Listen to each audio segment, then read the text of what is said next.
Magandang araw mga kanegosyante! Nandito na naman po tayo sa panibagong yugto ng ating buhay. Naisipan naming mag-breakfast ng kamote, tapos as usual, kape. And alam nyo ba, ito yung paborito ng lolo ko.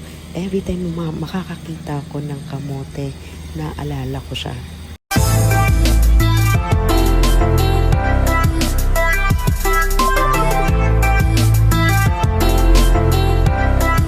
So, ayan guys. Ayan. So, good morning. Nagpa-boil tayo ngayon. Kanina pala ng kamote as our breakfast for today. Ayan. So, pakita mo yung kamote.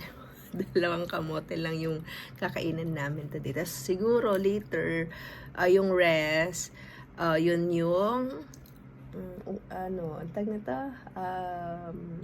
Merienda. Ayan. Along with the pansit. May pansit pa pala. Kalimutan ko. Ayun, so kain. It'll be too dangerous for you to return. I really need you to come with me. Hi guys! So, andito kami ngayon ulit sa bahay. And now, kasama natin si Liit. Si Liit. Nagigising. Tapos si... Oo, tapos, ayan. Bibili tayo ng ulam ngayon guys. Say hello! Hello!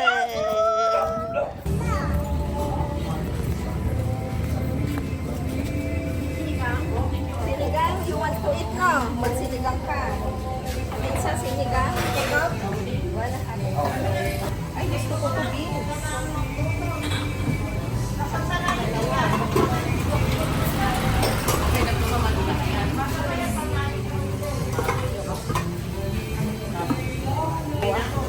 Ilan? Dua ate. Pag-separate. Ano pa?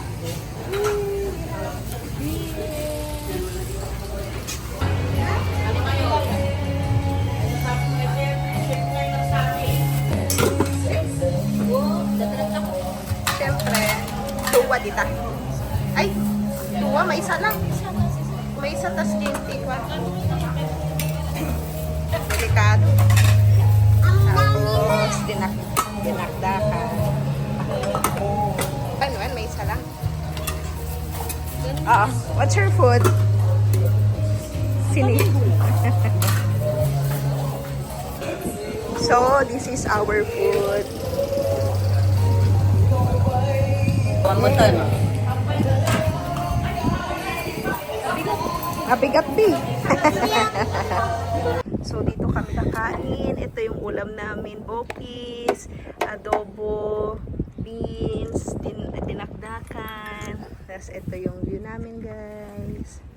Tapos, palang dami na natin mga sili, oh. Grabe, oh. Ang cute! Tapos, may mga sili pa tayo dito sa baba. Wow! So, let's eat. Ano? Rice. Dito. At dahil nakalimutan namin pala bumili ng rice, ayan, so tinignan ko kung may rice nga doon sa loob ng bahay, and gladly naman meron naman konti. Kaya yun na lang yung ginamit namin. Mas preferred kasi din namin na kumain dito sa labas kasi nga greeny, tapos mahangin, masarap yung simoy ng hangin, tapos marami kaming nakikita ng mga plants, tapos yung tunog din ng mga ibon, ganun. Parang nasa probinsya din talaga pero nasa syudad. Hi guys, what's up? Good morning! And nandito tayo ngayon sa transient house natin or Airbnb. Ayan, so bago tayo magsimula, mayroon lang akong isi-share sa inyo na nagulantang talaga ako kahapon guys kasi nag-random lang kami na magpa-check ng blood works. Ayan, so laboratory. And kasi parang yung last na check namin ng labs was parang 2 years ago or a year ago. So gusto ulit namin kasi recently panay prito kami, ganyan. Yung fish, syempre alam mo yun, kung nakikita niyo yung mga vlogs ko, panay prito. Ayan, so mabilisang luto lang kasi. Kaya i-check sana namin yung cholesterol. So, nung tinignan namin yung mga blood works, yung mga labs namin, ay labs ko pala. Grabe guys. Hindi ko na-expect na yung ALT, yung liver enzyme ko is mataas. So, 31 yung pinaka max na normal units per liter. Pero grabe yung first time nangyari yun, bali 61. So hindi naman ako umiinom, wala akong bisyo. Tapos kumbaga yung amount ng kinakain ko na rice is parang ganun din naman yung amount ng rice na kinakain ko din talaga.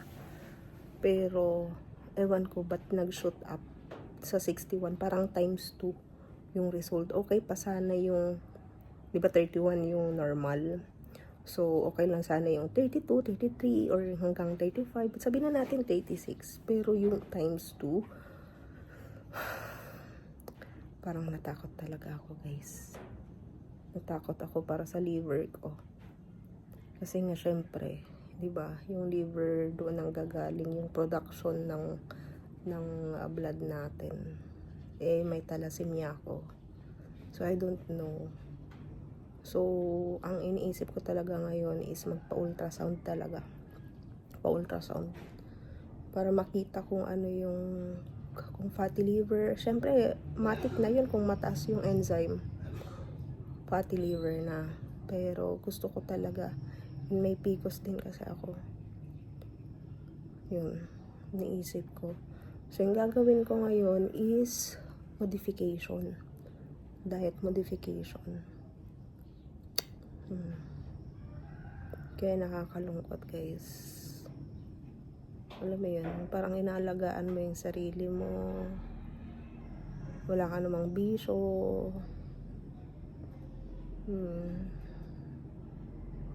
Na-alarm ako bigla, guys. Kaya bibili kami this coming days ng air fryer. Tapos ililes ko yung pagkain ng rice. Then yung mga prito-prito. Actually ayoko na ng prito. As much as possible siguro yun na lang yung sa air fryer. Hindi na kami gagamit ng oil. Kasi parang recently lang kami gumamit ng soya oil. So parang parang nakaka 1 bottle pa lang, pa 2 bottles na. Pero yung ginagamit kasi namin na oil last time, mga previous weeks, months, yung mga nabibili sa palengke. Ano yun? Yung, not sure, ano yung oil na yun? Basta, yung nabibili sa palengke, yung literal na parang kung malamig yun, titigas. So, nakakatakot guys. Lalo na ngayon. Mahal ang, alam mo yung mahal ang pa-hospital ngayon. Check up lang. Nakakailang libo ka na. As much as possible, kung kaya mong daming lamok. Kung kaya mo siyang i-prevent mo na ngayon habang bata ka pa. Ayun. So, yan, maglilinis tayo guys. So, i-tour ko kayo ngayon sa check out ng paano nag-check out yung mga transient dito sa atin. Tingnan natin ito guys. So, uminom sila guys ng uminom sila. Ano to? I like pala. Okay. So, ano pa? Nagluto sila, tapos inayos ko yan dyan. Tapos, ano kaya to? Ayan, so inaalis natin to kapag ayan. Tapos, yan yung minix nila. Okay, so far, so good naman. Itong iniwan nila, yung box house natin. So far, so good. Ayan, so maglilinis tayo ngayon guys. Actually, nagwalis na ako dito sa room. Ayan. So, kung pupunta kayo dito sa La Union, guys, just let me know. Oh, diba? So, maglilinis tayo yan, guys. I'll be back to you later. Forward, guys. So, kasama natin ngayon yung mga katrupa. So, kumakain kami ng dynamite, tapos kikiam, then fishball. Ano to? Ano yan? Turon. Turon? Yung kakasabi ko pa lang, guys, na ayaw ko ng prito. But anyway, last na to talaga. Nag-crave lang talaga si Cathy. So, nagutom din talaga ako. Pero last na talaga to. I will take care of my liver talaga. So, bukas, ibili kami ng air fryer, tapos magpapacheck din ng ultrasound. And hopefully talaga, hindi siya yung grabe, yung mild lang. Ayan. Dito na kami, guys, sa Bungo. Ayun, so, naglakad-lakad kami, guys, kasi hindi magandang ating vlogs today. So, kailangan talaga mag-diet din, exercise. So, dito na kami. Have a next day ulit!